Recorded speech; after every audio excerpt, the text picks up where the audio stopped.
Good evening, everyone. Nice crowd tonight. Must be a good show. How are you all? How many of you are here for the very first time in person in Harmony House? Raise your hands high. Let me see. One, two, three. Anyone else? I see some old familiar faces, young familiar faces. Some people who've spoken here before where I'm standing. And I want to thank you all for coming, but tonight is a very special gift to you from Harmony House. You know, those of you who come here on a regular basis, and I must acknowledge the Zoom audience as regulars, you come here for peace, you come here for power, you come here to learn how to handle not only relationships that are intimate at home, in the business world, but how to handle yourselves when the world is in so much turmoil.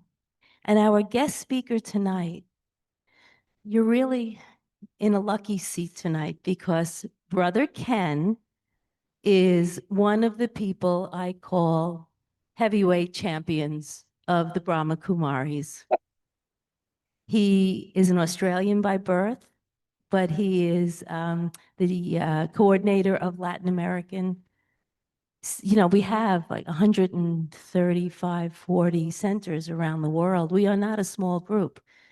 And I came to know him as the singer and guitar player on the song you just heard. That's him. Yeah. I do have news that you will see him larger than life on the screen this evening because due to personal circumstances, he will not be here as planned in person. But I promise you he'll be larger, and he is a very large man in his spirit. So what do? I have the breakfast of champions, you know, that cereal commercial, if you're old enough to know. I have breakfast with champions every Sunday, every Thursday that I'm here. And these are people whose power comes from an inner peace and an inner power that we try to pass on to you so that by the time you leave here at 8 o'clock, you will feel empowered to bring what you've learned here.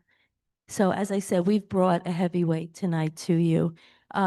Brother Ken has been in Brazil, actually, for 25 years or so. He's a consultant and trainer, and he's worked with some of the biggest companies whose names you would know, Goodyear, General Motors, Alcoa.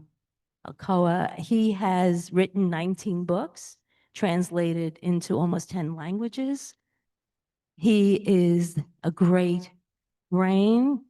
Most importantly, you know, our heavyweights approach success, you know what I'm going to say, from the inside. It's inner peace and inner power. And he was instrumental in developing an entire spiritual outlook in industries that are focused on success being, let's make money. He brings a spiritual perspective into everything he does. So, are you there yet, Brother Ken? Tonight, he will talk about accepting change and uncertainty in this world. How can we come to accept change and navigate through uncertainty?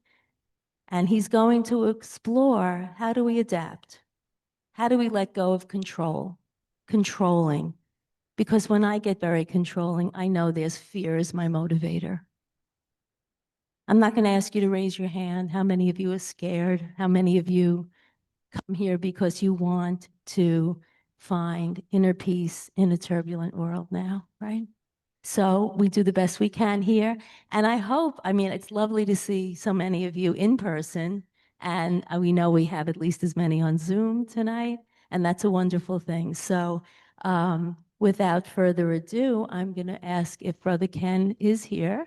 Yeah, He I'm is. here. Hi, Brother Ken. And before I Hello. let you take over, I would like to present you with our bouquet of flowers and our appreciation for your coming here and being with us tonight in any capacity you could.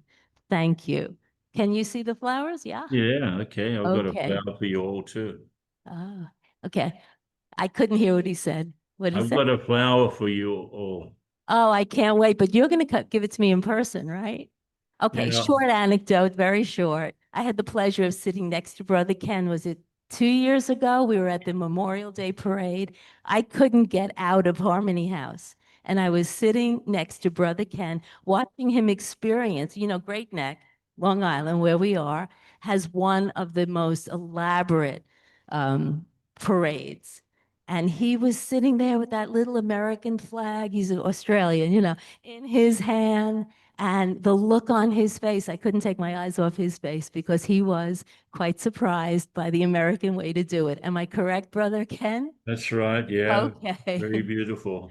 Okay, I'm going to step down now. Thank you for coming, and the stage is yours. Enjoy. Okay. Yes, very nice. Yeah. At the moment, I'm in Manhattan. I wasn't able to get there because I had another program today. And but I'll be coming to Harmony House on for the morning class on Sunday.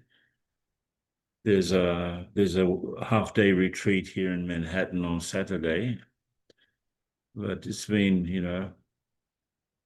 it's actually according to the title of the talk, accepting change and uncertainty. So I'm very happy that you've accepted my not being there physically, but I'm with you spiritually and virtually. It's not the same, I know, but what can we do?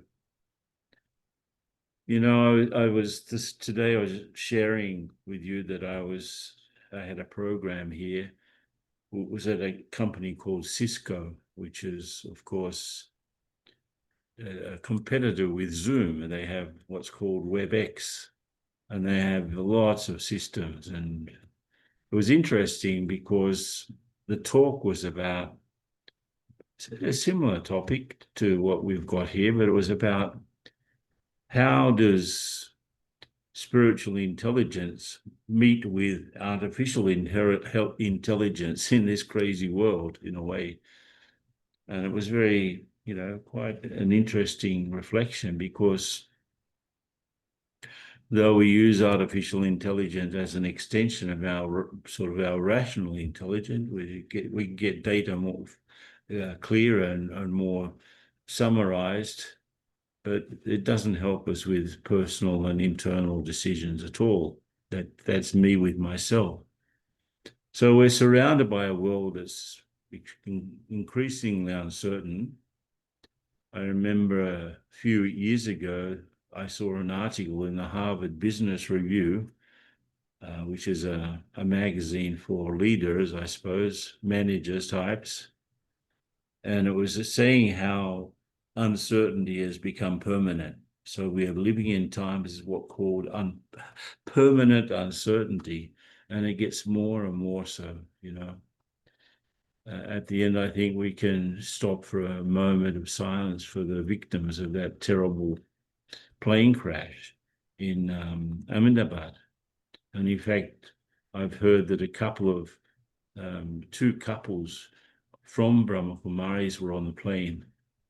And so they were going back to London. And unfortunately, they didn't make it. So personally, we are affected by things. Tangentially, we are also affected by many things. We're affected by things directly, and we're affected by things all around us. So the world is, if you define chaos as anything, any living system, which is at the same time dynamic, it's non-linear. That means it doesn't follow a logical sequence. It's complex and therefore increasingly unpredictable. It follows what's called the law of entropy. That means the energy that's available in the beginning of something is used up over time. And finally, it self-organizes. Everything in the universe self-organizes. And that's a very difficult challenge for people who like to be controllers. And no matter what we do, everything will still organize itself in the way that it's supposed to. You look at it, you know, I was offering you this flower. Look at it, such a beautiful thing. Look at that. Now, where was this flower before it became this? It was I guess in the seed initially of the rose, and then it was, of course, they cut off a little bit, stuck it in the ground, and it grew, you know. But this sort of manifestation of something from nothing was because the information was inside the seed, even in the beginning of its life. So in a way, can you sit there and say, please, flower, grow this way? Or you've got a rose with only 5 flowers, but you're shouting at the rose, you should this time produce 10 flowers. It won't. It will just do whatever it's supposed to do. So that's the big lesson of life, in fact. There are several lessons. If things are so dynamic, I also somehow have to get into the flow of things. I would say that even many spiritual traditions, including ours, we understand that life is ever changing. It's like a river, and a river just flows where it's supposed to. And we can influence its flow, but we can't really control it because it'll just go where it has to go. And we can see how resisting any sort of change which is natural just creates suffering. Let's say a tree doesn't want to lose its leaves in the fall. It's going to lose its leaves. There's no way that you say, look, I really love my leaves, please don't let my leaves fall this time. But nature doesn't have any ears. It just does what it has to do. Nature does what it has to do. It creates the things that it has to create. And of course, it's not that there's that expression, go with the flow. That's not exactly what we should do. We should observe the flow of things and adjust ourselves to the flow of things, because we just let ourselves go with the flow, as the saying says, the flow is always downwards, right? And we have to flow in a way to grow. We have to flow and grow and, develop ourselves. So we have to observe the flow of things, which we know that life's always changing. It's just flowing along like a river, but I have to just observe where I have to go in all of it, not just throw myself into the flow of the river and get carried where it carries me. That's all okay when we're adventurous young kids. I once was touring around Europe before I came to know Brahma Kumaris, just with a backpack, and I was just hitching rides here and there. And the person would stop and I would say, where are you going? And they would say, to such and such a place. Okay, that's fine for me. So I would go wherever the driver took me. And it was very interesting. It was very adventurous. But if you really want to get somewhere, you've got to have some sort of clarity about where you want to get to, and not just go with the flow, as they say. You mentioned in the introduction also about fear. Of course, as uncertainty rises in the world, fear grows because uncertainty brings anxiety. These people who are very much connected with AI, one of the things that they were saying is that they're afraid for their jobs, because as AI starts to develop and it goes where it has to go, some people are afraid that they'll be out of work because it can do many things that human beings do and much faster. But I have to have more faith than fear, because we know that uncertainty often triggers fear, but faith, especially in a higher power, faith in the divine, faith in ourselves, faith in what we know, that helps build our resilience, and that helps us to navigate in this unknown world with a lot of grace and a lot of courage. And that's what we have to sort of learn. Also, what can diminish any anxiety is to really be present. I saw a beautiful definition of presence the other day. It was like they took the Chinese character for presence, and it's sort of it's a synonym actually for active listening, because to actively listen to someone, you have to be there. And it's very interesting, the composite of the Chinese character for presence. It has one part where there are eyes, right? It symbolizes the eyes. So you're seeing what you see. Another part of the character symbolizes ears. So you're listening in, you're hearing, you're seeing.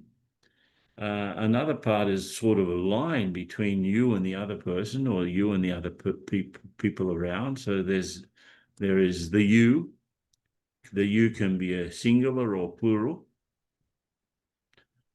And another part of it is signifying attention and also respect.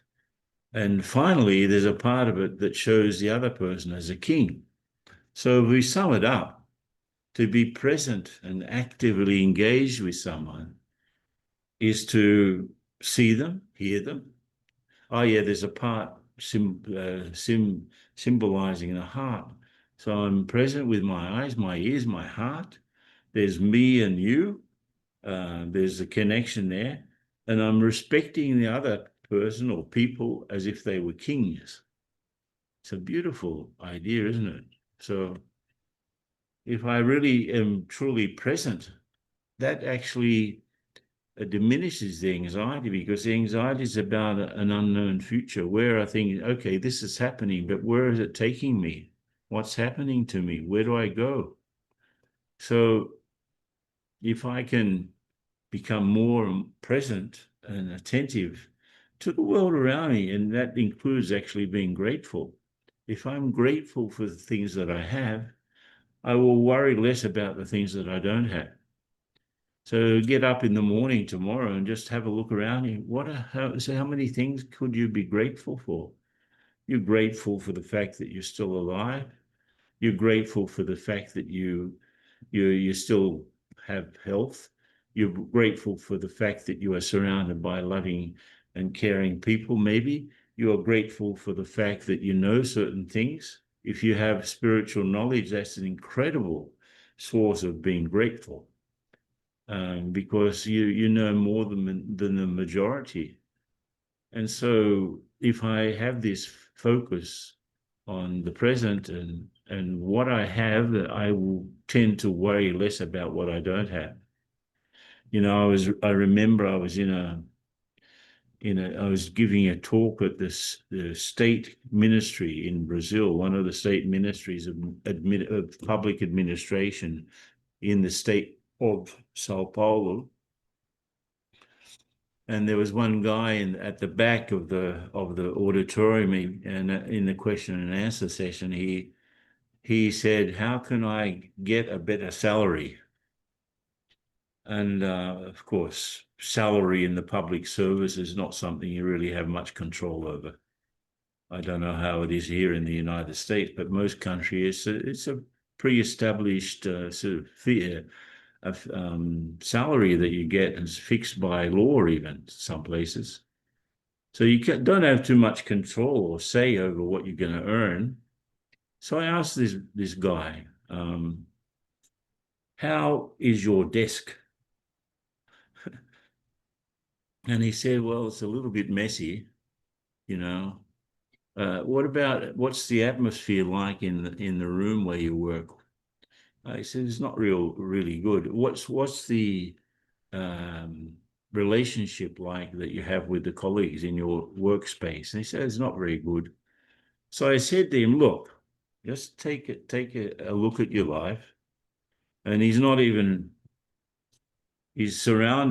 created a system around himself which is sort of messy. And I guess I can understand that. If you don't earn much, you're not particularly motivated. But I said to him something that for me, it's like one of the rules of my life. I said, look, you're not even prepared to keep your desk sort of tidy. You're not even prepared to create positive working relationships with your colleagues. So I said, look, if you don't control what you can do, in this case, all of those things are within his ability to change, right? If you can't keep your desk clean, you can't keep your relationships okay at work. So if you can't do what you're able to, how can you ever think of doing what you can't do, which is increasing a salary? You have to start moving things in a positive direction, then you start to surround yourself with positive results. Nothing comes to you for free. Happiness is not something in the future. It's the way you do things. So I said to him, look, if you wanted joy as a result of the work that you do, how would you work? What sort of consciousness or awareness would you work with?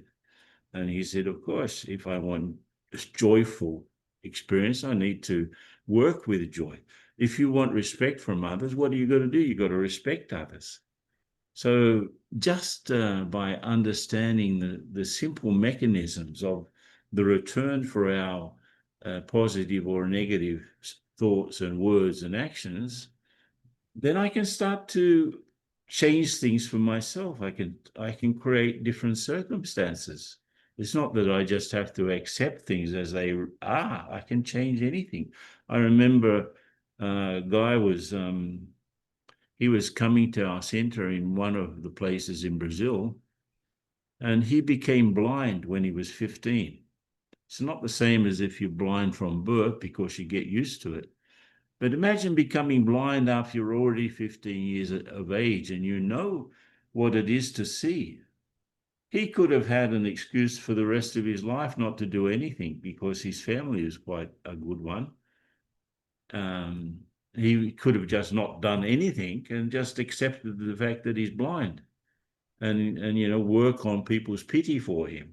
But he didn't do that. He decided to study hard. He went to university even though he's blind. He finished his bachelor's degree, then his master's degree, and finally he did a doctorate in education. He became a PhD, blind. And then he became the leader of the State Department that looks after people with physical sort of, what do you call it, disabilities.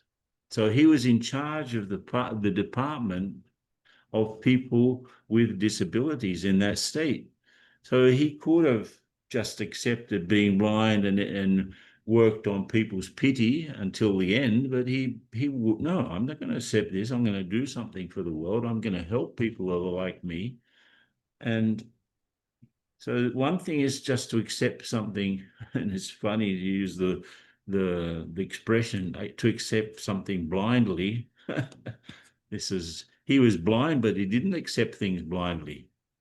He decided to do something about it.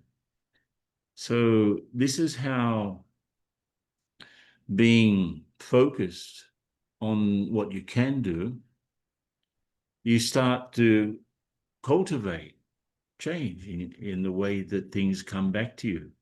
The whole of life is about the returns on what we invest in terms of thoughts, words, and actions. We invest our thoughts, words, and actions. Some of them are not so great and they bring not so great returns, but some of them could be better. And so when I really consciously think and interact, speak and do things that help to increase my positive experience of life, then I really start to get a sense of control over things. Control will not be just waiting for something to happen. The other day I was thinking about the word prosper, and prosper comes from Latin. It comes from two words, pro, which means in the favor of, and esperare, which means to expect or to hope. So prosper is prosperare in Latin. It means that I'm doing something in the favor of what I'm hoping about. And so I'm not just hoping for something to happen. I'm hoping for great things to happen. Everyone has a hope that their future will be better than their past. I think people have a hope that their lives will improve. They have that sort of hope that they become happy. But in fact, that sort of hope is sort of empty unless I'm doing something about it. Unless let's say I focus on what's happening around me, I identify the things that are possible, that are possible to improve, then I go about improving things one by one. And I start to see that, yes, I can change the returns as they come back to me. So then paradoxically, one thing is that I start to get a sense of control over my life because I've got the reins in my hand. But at the same time, I know very well that I can't control anyone else. I certainly can't control chaos. I can navigate my way through it, but I can't, let's say, weather patterns. I can't control the overall weather pattern if there's a cold front coming in or a period of excessive heat. And I think we're in for it this summer here in the States. I believe things are going to get pretty hot.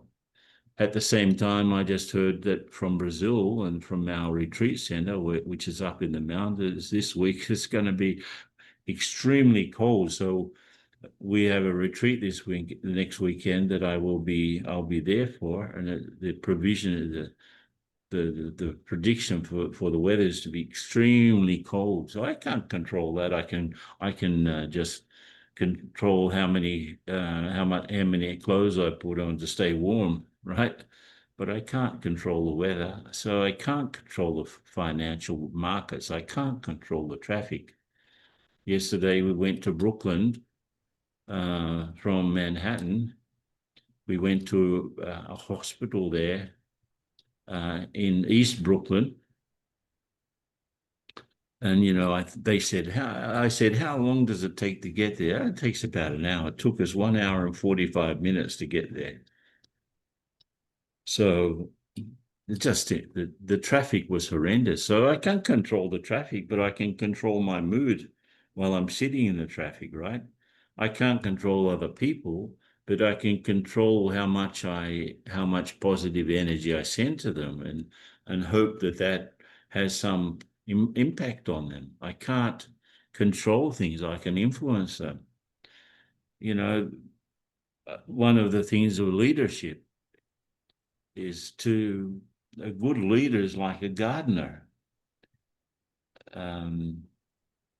People, even a good parent is like a gardener too. So think about this. What do plants need? And people are like plants in this context. What do plants need? They need water, They need light. They need good soil. They need time in order to grow, and they need space. They don't want to be one plant on top of the other, strangling each other. So what it means is people, this analogy, people need the water of knowledge, the water of love, the water of care. They need the light of knowledge. They need the soil of good values. They need the time of patience. You can't go there screaming at the plants for them to grow. They will grow in their own time. So people will grow in their own time in the same way. And they need space. They need space. They need enough freedom in order to develop. So if I'm consciously helping people to know more, light of knowledge, and I'm giving care and love, and I'm providing them with sufficient values base in order for that sort of soil to be fertile, and I'm giving them enough time and space, and there's no way that they won't grow. But they won't grow if I just sit there doing nothing and expecting them to be better or to improve. So we don't control people, but we can certainly help them. We can certainly influence the way they grow. And of course, even after everything, I've done all that I can in terms of giving love and knowledge and values and all of that. I've done everything I can. Even in spite of that, they don't grow. The problem's not mine. The problem is in the seed of that particular individual, and that's also a factor, right? We don't know how people are going to be.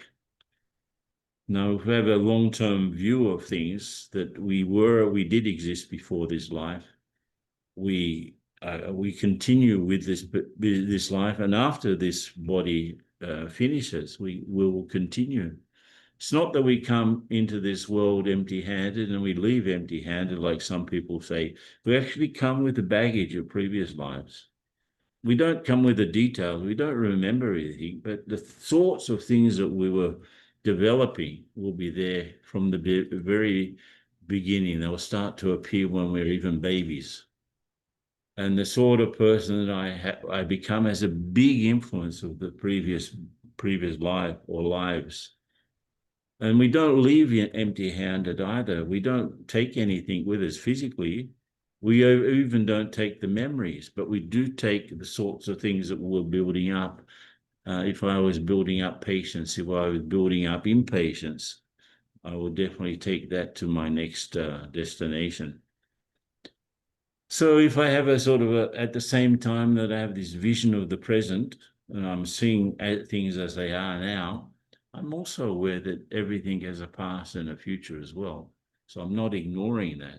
In fact, giving myself and giving others a past, a present, and a future helps me to amplify my vision and really adjust myself accordingly.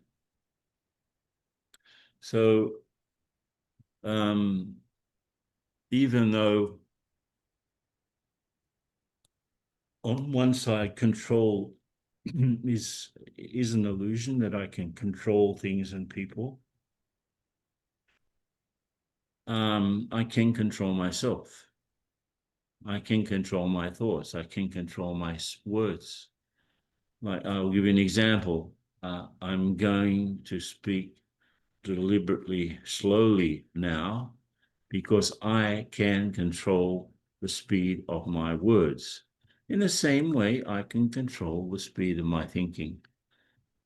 I can control, I can put the brake on. Just as I can hold my tongue, I can also hold my thoughts. So I can control things to a certain extent, but I can't predict or dictate every outcome externally. And when I give up trying to dictate outcomes or predict outcomes, I become free from any unnecessary stress. And at the same time, I'm open to getting some divine guidance. You know, the connection with the divine, the connection with God helps me to organize my thinking more than anything. And at the same time, I have to everything that's changing gives me some lessons. So as I start to find meaning in change, I start to see life's lessons in a way. And I can ask always, instead of fearing a change, I just have to ask, what is this situation teaching me? So I start to see changes as opportunities. You know, the word crisis literally comes from Greek, and in Greek is krisis with a K. And crisis means literally it's the moment of decision. So a crisis is not a big, crazy, it's a time to pull my hair out and scream, but it's actually an opportunity to make a decision, to take a decision. So if I start to change the way that I look at things that happen, I start to transform any uncertainty into wisdom. And these are like, these are like the standard operational procedures for a wise person. Why would I get worried about something? Apparently, we worry much more than we should. I saw a study that showed 97% of the time that we are 97% of the time that we worry, we're actually wasting time, because only 3 or 5% of what we do are actually those worries actually turn into something. 97% of the time that we're worrying, it doesn't turn into anything. It doesn't become anything. It's just a waste of our thinking, a waste of our energy, and a waste of our life. So I start to waste time, I'm wasting my life. I start to waste energy, I start to waste my life. So it's quite serious. If I am a worrier, and that's the standard reaction to anxiety. Worry is the sort of the child of anxiety. But anxiety is related to a future that we're not able to see even. So we live in a very unpredictable and complex world. Okay, sure. But I can chart my own movement through it. I don't have to become a victim of what's going on. There's that example of the hurricane. Yesterday, even in the hospital, someone remembered, because imagine working in a hospital in this day and age, this particular hospital, you could see that it didn't have many resources. It seemed to be quite impoverished. Seemed to me, it could be better. It seemed like the people were doing the best with little resources. I don't know the policies about public hospitals in New York or in Brooklyn, but it seemed to me that they could do with more resources for sure.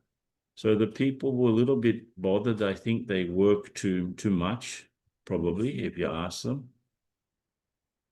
They start to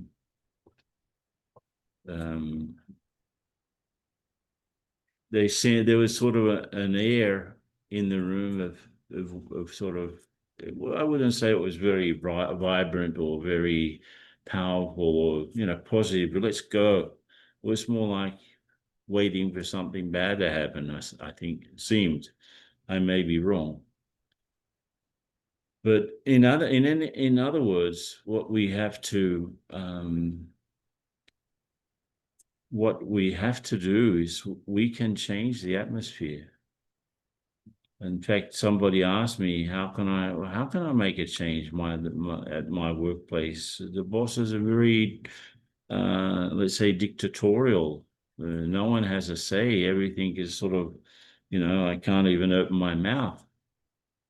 And I just reminded them that how much incense do you need to make the change in the smell of a room? You just need a little tiny stick of incense, and the room could be a huge auditorium, and you've got a little piece of incense alight in the corner. You'll be able to smell it. So I said to the person, just be a little stick of incense in the corner. Maybe it's not the right moment for you to open your mouth and say something or complain, but at least start to emanate something positive in the atmosphere. And you can do that. Everyone can do that. And that will have an influence. Start to influence positively the world around you. Start with your family members. Start with your work colleagues. Start with the person on the cash register in the supermarket. Smile more. Smile more. Just as you walk around. And I was enjoying yesterday because after taking so long to get to this place in Brooklyn, I decided, no, this is too much. We're not going to go back through that same traffic. And by then it was the peak hour. So I don't know, we're not going to do that. Can we get back to Manhattan by train? Yes, you can. So we got in the subway, and it was only about the 9 or 10 stops to where I had to go. And it took only about half an hour. Bit different from the hour and 3/4 that we took to get to the place. So, you can sort of navigate even physically around the world if you look for other opportunities. If you think, I deserve a car, no, why should I deserve a car? Let me just do what I need to do. And if there's some barrier, you can go around it. We live in a very beautiful spot, 3 hours north of Sao Paulo. We have a retreat center in the mountains. Beautiful place. It's like tropical mountains, if you can imagine. Lots of mango trees, lots of avocado trees, lots of very good fruit trees. Just the nature is exuberant. And of course, there are lots of insects, right? So recently I was watching some ants, and ants are quite amazing. So these ants were going up a tree, and they're called cutter ants. They sort of cut pieces of leaves, and then they're carrying them back to the nest, and they put these leaves in some place in the nest, and those leaves become moldy, and they eat the mold. So that's how ants survive. It's not they eat directly the leaves, they take them back to the nests, and they'll put them there to mold away, and then they eat that.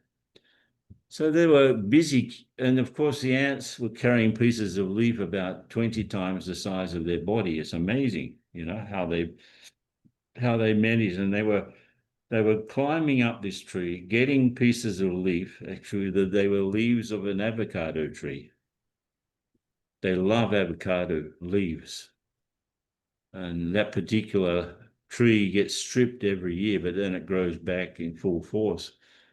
But they were carrying those leaves down and then off to their nest. It was like, for us, it was about 50 yards away from the tree, but for them, you can imagine they had to navigate through this lawn, this grass, to get to their nest. It was like a jungle for them. But for us, it's just grass. But I put my finger on the trunk, and the ants, what did they do? They didn't have a meeting. They didn't stop and say, what's this thing that's blocking our way? What is this obstacle? We need to have a meeting about this obstacle. What they did was they just walked around my finger, or they jumped over it. They walked over it. No one stopped, actually. Not one ant stopped. They just got there, figured what it was, and then they started to walk around or over the obstacle. And I thought, wow, these ants are more smart than we are. Like when we have obstacles that sort of size, we stop and we think, I mean, what are we going to do? We set up a department to deal with it, whatever. No, just carry on with the work. Just carry on with the work. And so the ants were very happy just going about their job. So these are like some basic thoughts that we could have. And let me see what time it is. Yeah, I think what we can do, there's just one more thing that I'd like to say, and then we can open up for any questions.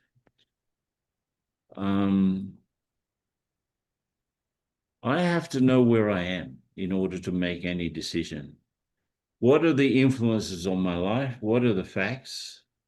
What are the things that I can influence?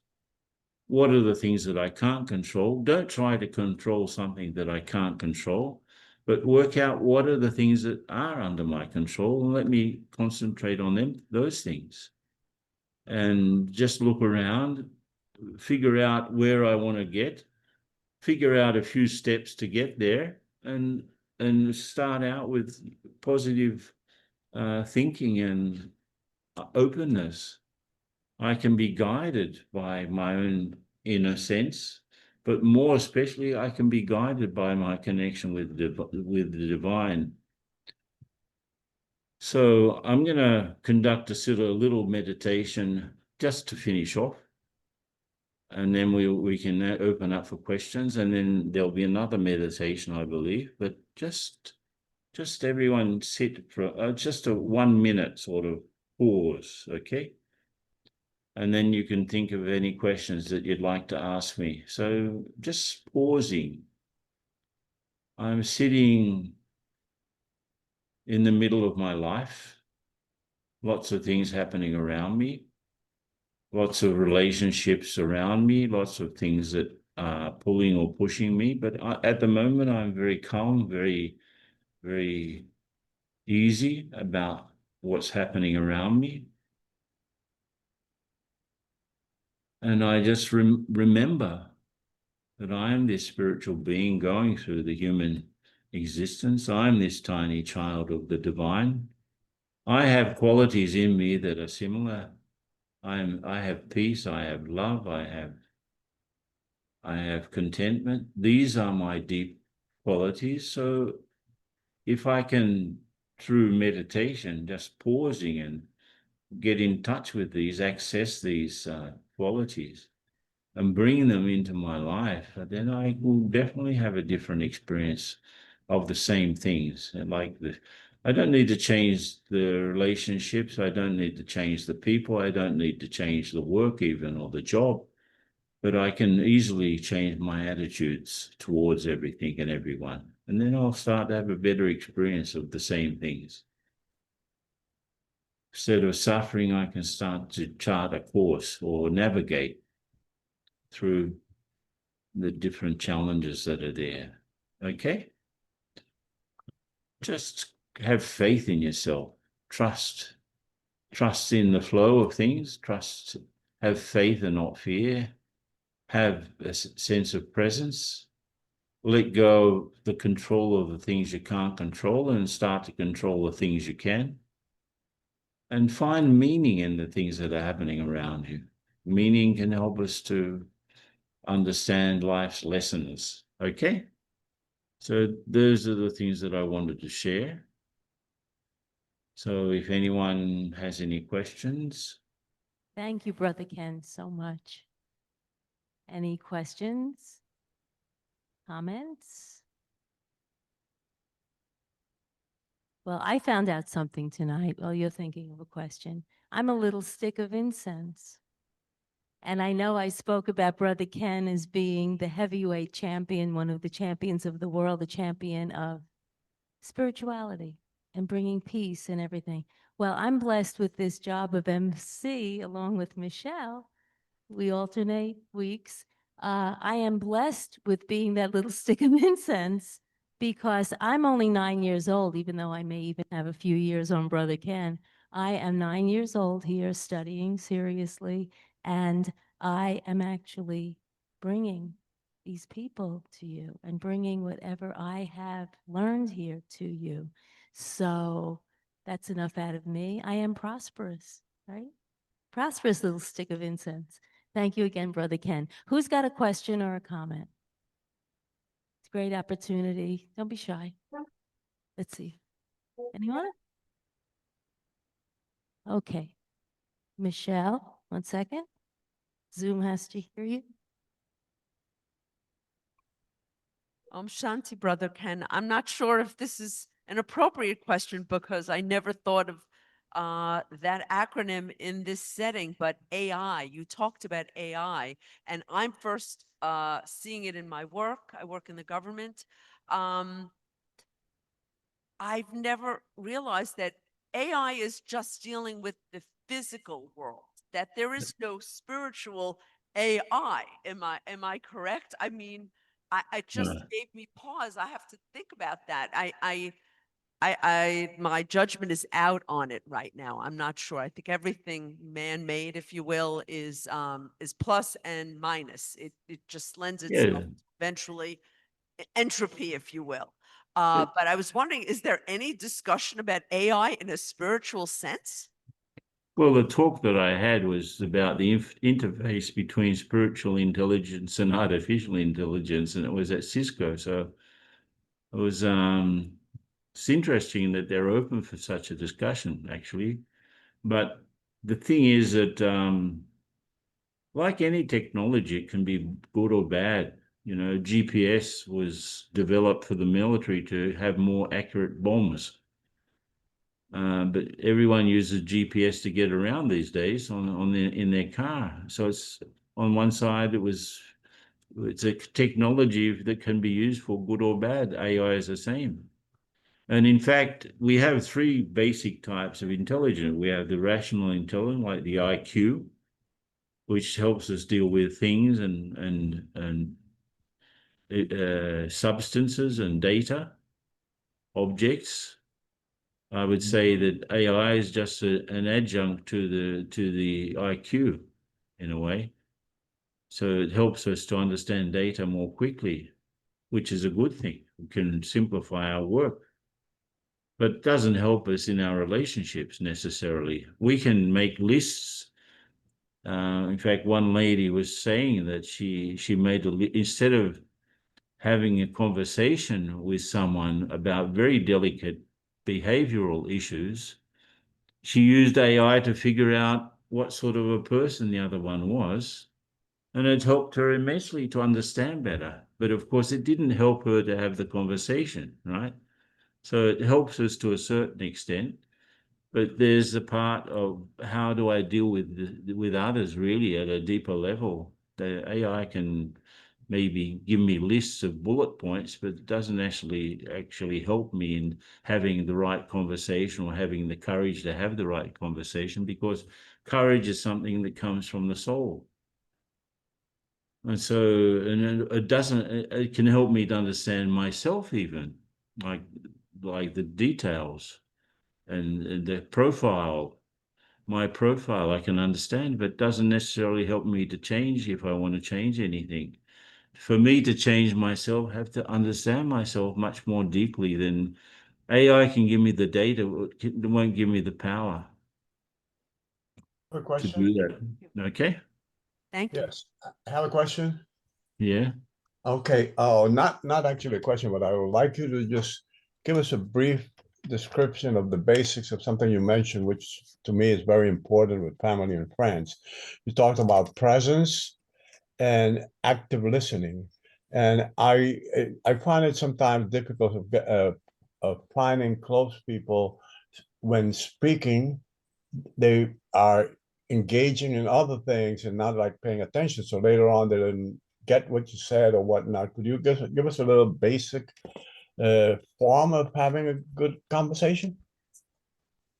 I think if you make it a point to keep eye contact, then your eyes are not straying off to the side or to your cell phone. Nothing more bothering than to talk to someone who's looking at their phone while you're talking to them. Thank you.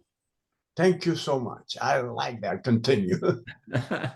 Yes, sir. Just keep your eyes, keep eye contact, and you know, if you want to disarm somebody, smile. Yeah. Smile where they're looking at you, and that will disarm them completely. You know, so Uh-huh. the No, smile will open up for something deeper. yes, basically my thoughts come from if I'm talking with you on, we're having a conversation, but you're looking the other way, or you using your phone, or but you say, but yeah, I'm here, I'm listening to you, but you're not even looking at me. You have your back turned. Make sure that you've got eye contact. If it's something that you can talk to openly, and you say, look, I've got something very important to you, so can I talk to you without you looking at your phone or something? Right. This is really important. Let's sit down and let's have this exchange. Then you can go back to what you were doing, but I really need your attention for a few moments. Thank you so much. Okay? Yes, sir. Anyone else? Well, can I talk, please? I am in Elmont. My name is Sonia. And I understand, Mr. Donnelly, that you say that there are only certain factors that we can control in our life, and then the other ones that are unreachable. so we don't have to worry and try our best. But as a human being, how can we stop being scared about the negative effect of the future when we have some problems? How not to be affected by the future. I mean, yeah, if you have an idea about yourself, and that's where it all starts. It all starts with you and yourself. What's your relationship with yourself? If you know that you have certain qualities and characteristics that are stable, like it's like a flower, you know, I showed you the rose. Even if can you take the white out of this rose? No, I cannot. So in the same way, can someone take my peace away unless I allow it to happen? So if I have a clear idea about my deep qualities, peace, love, happiness, and so on, and I'm so clear about that I know that no one can take them away from me, nothing can take them away from me unless I allow that to happen. So if I have that sort of confidence, then I become more of a detached observer of what's going on around, because I know that no matter what people do or what the future brings, the people and the future will not remove my peace unless Okay. I allow it to happen. They will not remove my happiness. Sorry. These are my properties. You can't remove the sweetness from sugar unless you put it to some fairly serious chemical reaction. But my qualities are like the sweetness of sugar. They're part of it. You know, this is me. This is the deep me. So you just face the world with that sort of conviction, and you really have a different experience of living the same life with people. All right. Thank you. Okay. So it's having self-confidence, believing myself, and appreciating everything there is around me. No, just be, I mean, you can't change people, you can't change the general condition, but you can influence things and influence people by you being positive. If you're sending out peace, you won't be affected by the lack of it around you. Thank you. Thank you. Okay? Thank you, sir. Anyone else in house have something to ask? Okay.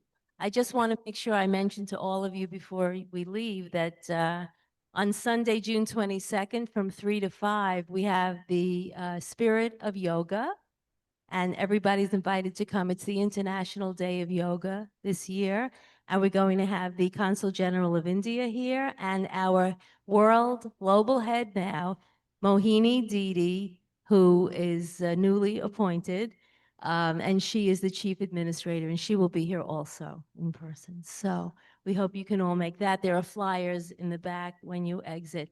Brother Ken, any other questions? We do have another question, and can you entertain one more? Sure, no Okay. problems.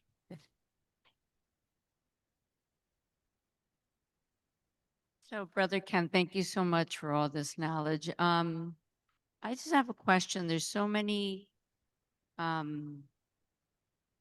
quote unquote demonstrations going on all over the world. How do we make sure that we can change the word? To me, the word demonstration has a negative impact because it feels like something, you know, that we're fighting for or against, but we really want peace on earth. So is there a way to change that terminology in our brain when we go and we're doing something to make the world be a better place? When I was at university, I was also a demonstrator, but that was many years ago, until I had a chat with my older brother. And he said to me something I've never forgotten. He said, "Are you part of the problem or part of the solution?" And I thought, my God, if I'm angry against the anger, then I'm not actually part of the solution. So I started to think, how could I be a part of the solution instead of part of the problem? I mean, we're complaining about climate change, for example, but at the same time, we're using products that accelerate climate change. So, you know, it's like a bit of hypocrisy, right? So what we have to do is we can see all of these things going on, all the craziness in California and so on. I can see those scenes. I like the plane crash that happened just today in Ahmedabad in India. I can see those scenes, but I have my immediate response should be to send peace, to send light. There's suffering, people are anxious, people are anguished. The loved ones of the people who died are certainly suffering so much at the moment. So instead of me suffering together with them, let me send them some peace and some light and some love at a distance. I can do that. So if I'm sending out that, I will have it, even if it's a little tiny impact, it's better than not doing anything. Okay? What's the next step for us here? Okay. So we have a special Toli for everybody who's come this evening, and we have a blessing card. And our Sister Anjani, the coordinator of Harmony House, how many of you know Sister Anjani? She will come out on stage and give you Toli and blessing. Okay, and okay. I think we should all, if you agree, is Anjani there? Yes, she is. She just came out. There she is. Okay, here she Can you is. see her? Hello. We should also have some silence for the victims in India. Yeah, she will do that, unless you want to. Who's?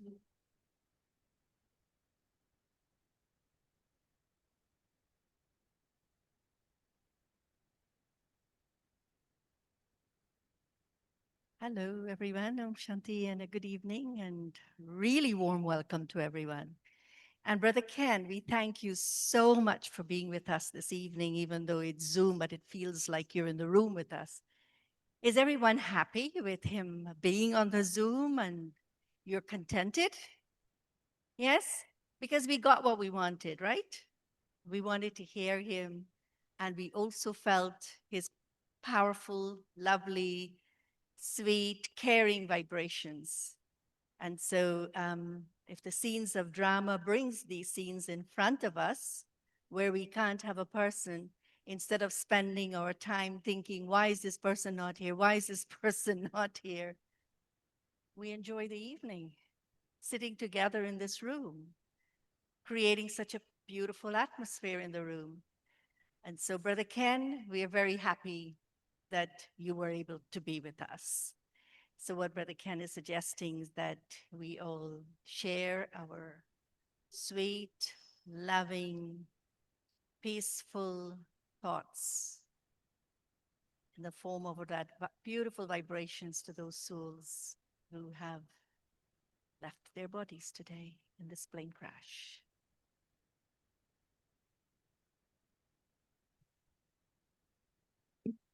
Okay.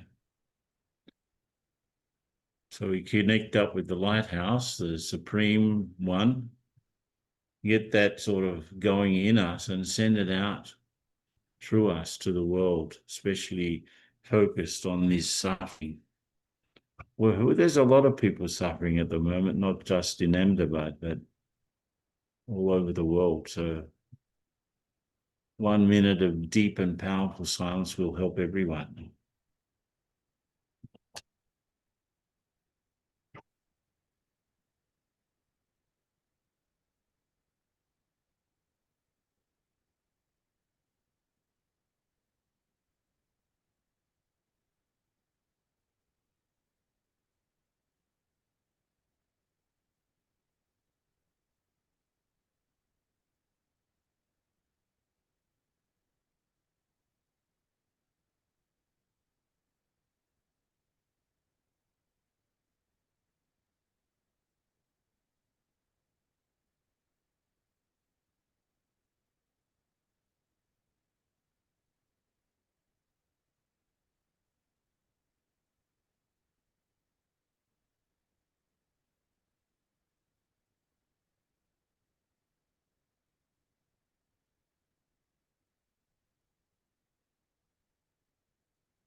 Om Shanti, everyone. And I will be in Harmony House on Sunday morning for sure. I'll be arriving, I think, on Saturday afternoon. But I'll be there physically too. Okay. Om Shanti, everyone. Take care. Thank you. You can save a tolly for me, Anjani Ben. Okay, see you.